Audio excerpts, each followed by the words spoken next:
So first of all, what is International Solar Alliance? International Solar Alliance now has 124 countries as members. It's probably one of the largest multilaterals based out of Global South, headquartered in India. But for Latin America, we have 26 members.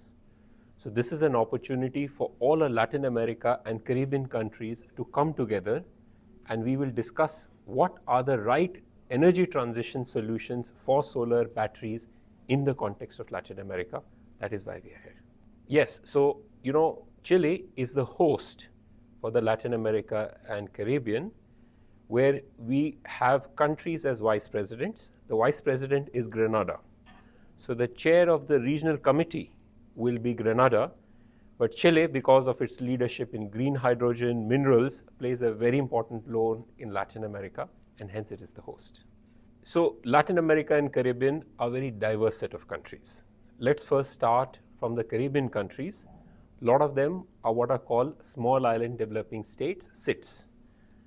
A lot of them have a very majority portion of their energy, unfortunately, coming from diesel or heavy fuel oil, which is extremely expensive, costing almost 5 to 7% of GDP, therefore not allowing jobs to be created in other sectors where the money could be spent, but also bad for climate. Then you have countries that are smaller, like Central American and others, that have very rich potential of solar, but need a lot more solar and regional interconnections. And then there are the leaders of Latin America, like Brazil and Chile, that already have a large solar program, but would like to do a lot more, especially on battery storage. So we have separate strategies for each of these three kind of countries. So our experience, and me personally having worked in almost 25 countries, entail that solar, green hydrogen, battery storage is all about private sector. So our main job is, why is private sector not investing as much as they should be investing? Less than 15% of $2.2 trillion last year was spent in developing countries. Most of it is not public money, it's actually private sector money. So our main job is to sit with Chile and understand what will it take for private sector globally, pension funds and others, to invest more in Chile. What will it take for young in Latin America, including Chile, to actually do a lot more entrepreneurship, startups, and especially digitization, because the world is seeing a big gap between the haves and have-nots in digitization and AI that's closely interlinked to energy. So we are also bringing some of those global best practices. So three things. First, let me start with SolarX. SolarX is a competition we have launched in Latin America this year for youth and startups to apply, and the top 15 will be chosen to have the best disruption ideas for Latin America and Caribbean. That is a very clear way for pushing technology by youth. Second, we are seeing in all over the world, especially in developing world, a lot of digitization in energy sector can help achieve a lot more objectives of lowering the cost and saving a lot of investments. What do I mean by that? What kind of digital tenders are used to bring down the cost of new solar and batteries? Your utilities, how can digitization of utilities help schedule your renewable energy and hydro more optimally? So this is 2-3 different kinds of technology interventions from the world that we are very happy to bring to Latin America.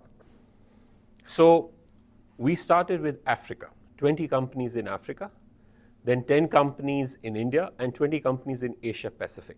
50 startups are already in different stages. Some of them are actually getting mentored by VC funds. Some of them are now actually getting VC funds. We believe Latin America is the last continent, but not the least, and therefore we want at least 15-20 of Latin American companies to be part of a challenge by which, based on their idea, they will be connected to the rest of the countries and their startups. But for Latin America, we'll give them a small funding, probably around $15,000, but more importantly, connect them with a whole venture capital apparatus, mentorship, so that these ideas can become big for Latin American countries. So that is a very good question. First of all, countries must learn from each other. If some country has done a digital tender that led to, for example, 50-60% reduction in the tariffs, countries like Chile, Brazil, and others actually should be taking this. Secondly, the SIDS of Caribbean are not very different from SIDS of Pacific.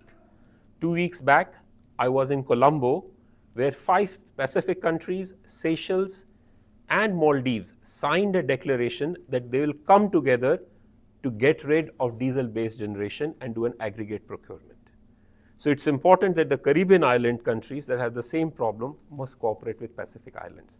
And that's where the international cooperation is very important. First of all, we want to move from ambition to action. We believe the world don't need only reports and advice, they need implementation support.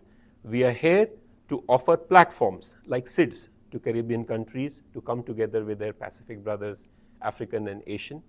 Some of the larger countries like Chile should take advantage of SolarX and digitization and how to take better advantage of this huge mineral reserves and wealth that Chile has. And also Brazil, which is going to hope COP30 presidency. We really hope a lot of momentum for Latin America will lead to Latin American leadership going into COP30. This is the future. The lot of jobs, competitiveness of your economies is going to come from technology and solar that are quietly intertwined. So invest in it, take charge, and take charge of your own context, how you can grow in Chile. Absolutely. We'll have a press meet.